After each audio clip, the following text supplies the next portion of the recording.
baru-baru ini melalui program sekolah penggerak ya, pemerintah itu bagaimana mewujudkan Merdeka Belajar. Jadi salah satunya adalah dengan penguatan di semacam penguatan pembelajaran ya, dengan diterbitkannya SK Kabalitbang tentang capaian pembelajaran untuk jenjang PAUD, SD, SMP, SMA, termasuk juga SDLB, SMPLB, SMALB pada program sekolah penggerak. Jadi bagaimana pembelajaran itu disesuaikan, benar-benar disesuaikan dengan kondisi kebutuhan anak, dan memang kalau boleh saya kembali menjelaskan memang bagaimana mewujudkan profil pelajar Pancasila tadi yang berketuhanan, menghargai perbedaan, bernalar kritis, mandiri, dan saya rasa itu konsep-konsep yang prinsip-prinsip ya, maksudnya prinsip-prinsip yang seharusnya bisa dan memang bisa diterapkan di peserta didik penyandang disabilitas. Tentu disesuaikan dengan potensi dan kondisi masing-masing mereka, seperti itu ya. Ini teknis saja sebenarnya, bagaimana ini ada 2 layer ya. Di layer atas ini di konteks capaian pembelajaran, di mana pemerintah semacam menyiapkan prinsip-prinsip capaian pembelajarannya gitu ya, melalui regulasinya. Tapi dalam pelaksanaannya, dalam merencanakan teknis pembelajarannya, itu semua sudah diserahkan ke sekolah gitu. Jadi bagaimana sekolah merancang pembelajaran yang dapat disesuaikan, dan itu diberikan kewenangan kepada guru gitu. Kewenangan untuk bagaimana meng-create pembelajaran yang memang benar-benar disesuaikan dengan kondisi anak, dan inilah yang dikatakan dengan prinsip pembelajaran dengan paradigma baru. Saya sedikit menyinggung di kurikulum pendidikan khusus ya. Memang ini kurikulum yang sebelumnya, yang tahun 2017. Kalau kurikulum yang tadi, yang di atas ini dengan pembelajaran paradigma baru, ini yang paling baru di tahun 2021, yang diterapkan sementara ini di sekolah-sekolah penggerak ya, sekolah-sekolah penggerak. Nah, di kurikulum 2013 sebenarnya di kurikulum 2013 pendidikan khusus, kalau memang dan saya rasa mungkin ini akan terus berlanjut ya, konsep ini ya, ini akan terus berlanjut, bahwa muatannya itu dititik beratkan kepada penguatan program keterampilan. Nah, ini memang dikhususkan di SLB ya, kurikulum pendidikan khusus, walaupun kita tidak menutup kemungkinan jika seandainya memang ada anak-anak berkebutuhan khusus yang ingin melanjutkan ke bidang akademisnya, melanjutkan pendidikannya ke jenjang lebih tinggi, dan itu tidak sedikit gitu, dan itu ada juga, banyak juga yang melanjutkan pendidikan akademisnya sampai ke perguruan tinggi. Tapi memang kalau yang di kurikulum pendidikan khusus yang di SLB itu memang ada porsi keterampilan yang diprioritaskan, dan itu kalau boleh kita gambarkan ya dari mungkin ada di sini. Kalau kita gambarkan itu makin tinggi jenjangnya, porsi keterampilan atau vokasionalnya itu makin besar gitu, makin besar. Dan ini harapannya memang suatu saat mereka memiliki keterampilan, kompetensi yang sesuai dengan kondisinya, sesuai dengan kebutuhannya, yang bisa dimanfaatkan ketika mereka nanti terjun ke masyarakat, seperti itu. Seperti itu. Nah, ada hal menarik sebenarnya tadi juga menjawab pertanyaan bagaimana yang seharusnya untuk penguatan SDM. Ya, jadi memang pertama tadi kita sudah membangun jejaring ya, termasuk dalam program penguatan pendidikan vokasi ini gitu. Bagaimana kita membangun jejaring, memperkuat jejaring antara SLB dengan dunia usaha dan dunia industri itu. Nah, kalau dari pemerintah apa sih yang dilakukan gitu? Apa sih yang menjadi PR gitu ya? Pertama memang tadi masalah penguatan akses pendidikan ya, peningkatan akses pendidikan. Bagaimana mendekatkan anak-anak berkebutuhan khusus itu ke dalam persekolahan, baik di sekolah inklusif maupun di sekolah-sekolah luar biasa. Sekali lagi memang sekolah inklusif perlu ya melakukan metamorfosis diri gitu ya. Jadi memang sekolah inklusif itu kan adalah sekolah reguler yang pada awalnya memang create mungkin untuk menangani anak-anak pada umumnya gitu ya. Tapi begitu ada anak berkebutuhan khusus, dan sekarang sudah dilindungi oleh undang-undang juga, dilindungi oleh PP juga gitu. Memang harus dilakukan transformasi, bagaimana kita melakukan penyesuaian kurikulumnya, bagaimana kita melakukan penyesuaian sarana prasarananya gitu, bagaimana tenaga pendidiknya juga harus mungkin diberikan pemahaman tentang pendidikan khusus, karena kalau sekolah inklusif itu tidak bertransformasi gitu ya, saya rasa nanti akan terjadi seperti nonton victim gitu. Mungkin anak-anak itu merasa tidak mendapatkan apa yang diharapkan di sekolah inklusif itu gitu ya. Nah, jadi memang penguatan pendidikan inklusif ini dari seluruh aspek, baik kurikulumnya, sarana prasarananya, tenaga pendidiknya, atau manajemen dan tata kelolanya, semua memang harus disesuaikan ya dalam rangka untuk pemenuhan hak dan pemberian kesempatan bagi penyandang disabilitas yang akan bersekolah di sekolah inklusif. Nah, yang di SLB tadi, yang terkait dengan pendidikan khusus tadi, dan mungkin juga nanti bisa kita gunakan untuk di sekolah-sekolah inklusif yang ada di sekolah menengah kejuruan ya, yaitu saat ini kita itu di SLB sedang mencoba membuat yang disebut dengan LSP ya, Lembaga Sertifikasi Profesi P1. Tujuannya apa sih lembaga sertifikasi P1 di SLB itu adalah bagaimana SLB itu nanti bisa mengeluarkan sertifikat untuk peserta didik terutama di bidang-bidang keterampilan ini gitu. Nah, dalam proses ini kita berkolaborasi dengan beberapa pihak ya. Yang pertama dengan Kementerian Ketenagakerjaan, yang kedua dengan Badan Nasional Sertifikasi Profesi, karena itu nanti sangat erat kaitannya dengan sertifikasi ya bagi siswa. Dan yang tidak kalah pentingnya, kita berkolaborasi dengan dunia usaha dan dunia industri gitu. Bagaimana kita mewujudkan suatu rencana pendidikan yang memang disesuaikan dengan kebutuhan gitu.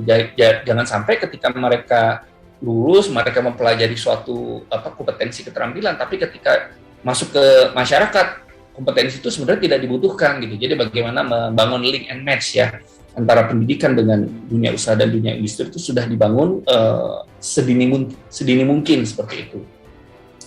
Nah, kalau kita melihat di kurikulum, kita itu ada sekitar 20 bidang keterampilan yang menjadi fokus di kurikulum 13 ini, walaupun tidak menutup kemungkinan ada keterampilan-keterampilan lain yang di luar dari ini yang memang dikembangkan di sekolah. Tapi sementara ini ada 20 yang sedang kita dorong untuk dapat menjadi semacam yang tadi saya katakan ya, lembaga sertifikasi profesi di SLB gitu ya.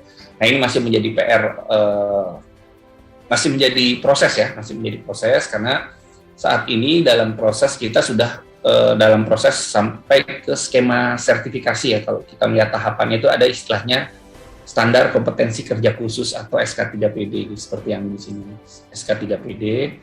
Kalau di sekolah reguler atau di SMK itu, kalau Bapak Ibu mungkin sudah pernah mendengar ya, SKKNI ya, standar kompetensi kerja nasional Indonesia gitu ya. Tapi dalam beberapa hasil review memang untuk anak disabilitas dengan kondisi-kondisi tertentu mereka tidak bisa mencapai kompetensi yang dituangkan dalam SKKNI, sehingga berdasarkan hasil koordinasi dengan Kemenaker, dengan BNSP dan juga dengan dunia kerja dan dunia industri, akhirnya dirancanglah yang disebut dengan standar kompetensi kerja khusus bagi penyandang disabilitas atau kita mengenalnya dengan SK3PD. Nah, inilah yang bagaimana kita menyesuaikan tapi tidak dalam konteks mengurangi mutu gitu ya. Tidak dalam konteks mengurangi mutu. Harapannya apa? Harapannya ketika nanti anak-anak ini menguasai suatu kompetensi tertentu, mutu yang dihasilkan itu bisa bersaing gitu di masyarakat gitu. Nah, penyesuaiannya di mana sih sebenarnya gitu? Penyesuaiannya itu lebih kepada biasanya terhadap jumlahnya ya. Misalnya kalau ambil kasarnya nih, kalau siswa reguler misalnya bisa membuat sepeda mulai dari awal sampai jadi gitu ya. Mungkin anak-anak berkebutuhan khusus dengan kondisi-kondisi tertentu mungkin tidak bisa menyelesaikan satu utuh sepeda gitu. Tapi bagaimana dia bisa mengecat sepeda itu sebaik bagaimana siswa reguler itu mengecat sepeda gitu. Atau mungkin dia bagian dari bagaimana melas sepeda gitu, misalnya ada di perbengkelan las gitu, bagaimana membuat las yang halus seperti itu. Jadi secara mutu itu tetap dijaga gitu, karena memang mereka akan disiapkan untuk terjun ke masyarakat, terjun ke dunia usaha dan dunia industri gitu. Jadi memang persiapan mereka di pendidikan itu sangat kita perhatikan terhadap kebutuhan nanti di dunia usaha dan dunia industri. Nah, ini adalah satu pesan yang disampaikan oleh teman-teman di Bapak Ibu di BNSP dan Kementerian Ketenagakerjaan dalam merancang pendidikan itu sedini mungkin sudah mengkomunikasikan dengan dunia usaha dan dunia industri. Apa sih sebenarnya yang dibutuhkan oleh mereka gitu. Jangan apa yang kita siapkan ketika mereka lulus tidak ada lapangan pekerjaannya gitu. Jadi memang koordinasi dengan dunia usaha dan dunia industri dan masyarakat tentunya ini juga menjadi hal yang sangat penting ya dalam bagaimana kita mewujudkan SDM yang siap terjun nanti di masyarakat, kurang lebih seperti itu. Nah, ini juga ada sedikit tentang praktek kerja lapangan ya. Ini juga regulasi yang baru yang tahun 2020, dan ini di dalamnya juga ada sekolah luar biasa gitu ya. Praktek kerja lapangan ini juga harapannya bagaimana peserta didik yang ada di sekolah luar biasa dan juga mungkin di sekolah inklusif ya, pada akhirnya itu memang sebelum dia lulus dia bisa melakukan praktek kerja lapangan di dunia usaha dan dunia industri. Dan ini juga menjadi regulasi yang menurut saya juga sangat inklusif, karena disinilah SLB juga menjadi bagian dari peraturan pendidikan ini. Jadi saya rasa sekarang trennya itu sudah mulai sangat baik ya, sangat progresif ya tentang inklusivitas itu. Regulasi-regulasi itu juga sudah banyak yang sangat memperhatikan gitu ya, memberikan kesempatan bagi peserta didik penyandang disabilitas. Tadi mungkin di atas kita menyebutkan dengan PP nomor 13 ya, kalau itu memang sangat detail tentang akomodasi yang layak gitu ya, bahwa memang satuan pendidikan dan juga mungkin akomodasi yang layak itu tidak hanya di pendidikan ya, di seluruh sektor saya rasa juga memang harus memperhatikan itu. Apalagi kalau di Undang-Undang Nomor 8 itu kan ada diamanahkan unit layanan disabilitas ya.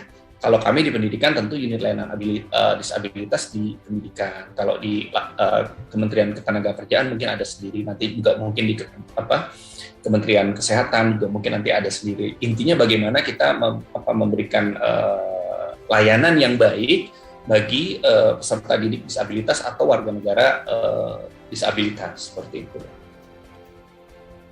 Nah, ini sebenarnya ada beberapa link, nanti bisa dicoba ya kalau ingin, mungkin saya tidak perlu idikan, tapi nanti ada beberapa materi-materi buku-buku yang kita coba upload ke dalam website kita. Maksudnya ini agar mudah diakses ya, apalagi kemarin kita habis baru saja melalui masa pandemi yang cukup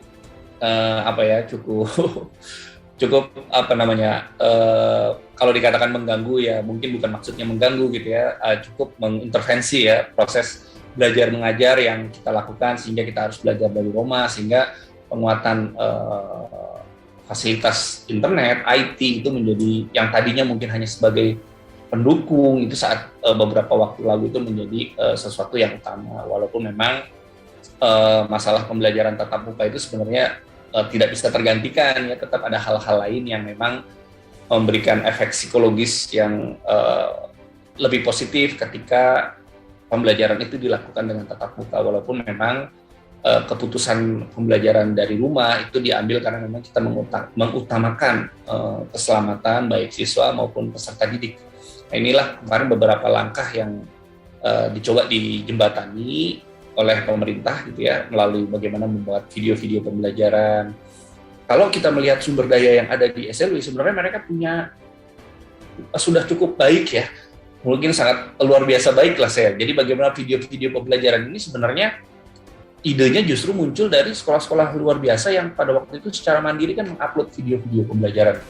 Nah, ini kemarin dari pemerintah kita mencoba memfasilitasi, kita memberikan fasilitas kepada pemerintah untuk menyiapkan video-video pembelajaran yang lebih tertata dari sisi kurikulumnya gitu ya. Mudah-mudahan sekolah yang ada membuat video pembelajaran di Aceh dapat nanti dipelajari juga oleh sekolah-sekolah yang ada di Papua misalnya. Jadi dengan mengupload ini artinya materi yang disiapkan oleh satu sekolah dapat disebarkan sebagai praktek baik di sekolah-sekolah lain. Nah, ini bagian dari penguatan SDM yang kita lakukan, pada akhirnya bagaimana mewujudkan sumber daya manusia yang berkualitas dan berkompeten ketika mereka harus masuk ke dalam masyarakat ya, artinya ke dalam dunia kerja dan dunia industri misalnya, atau lanjutkan jenjang pendidikan yang lebih tinggi gitu ya. Saya rasa ini semua adalah upaya yang kita lakukan. Nah, ada satu hal penting yang perlu juga saya tekankan, bahwa inklusivitas itu walaupun kami di pendidikan ya, sebagai trigger mungkin kami menggaungkan pendidikan inklusivitas dari pendidikan melalui sekolah inklusif. Tadi juga sudah disebutkan ya, bagaimana kita berkolaborasi dengan masyarakat antara yang disabilitas dengan non-disabilitas, itu sangat setuju bahwa inklusivitas itu tidak terbatas di pendidikan, di masyarakat pun juga memang inklusivitas itu harus terus dibangun. Mungkin kami di dunia pendidikan, mungkin juga nanti ada NGO yang mendorong inklusivitas di masyarakat, mungkin juga nanti dari kementerian lembaga terkait mendorong inklusivitas yang dalam konteks yang berbeda, mungkin di kesehatan, mungkin di bidang ketenaga kerjaan, karena memang saya tidak mengatakan menghasihani ya kalau dalam konteks ini, bahwa afirmasi kepada mereka itu juga tetap perlu ada gitu ya, walaupun ini dalam konteks bukan, sekali lagi bukan untuk menghasihani, tapi untuk memberikan kesempatan.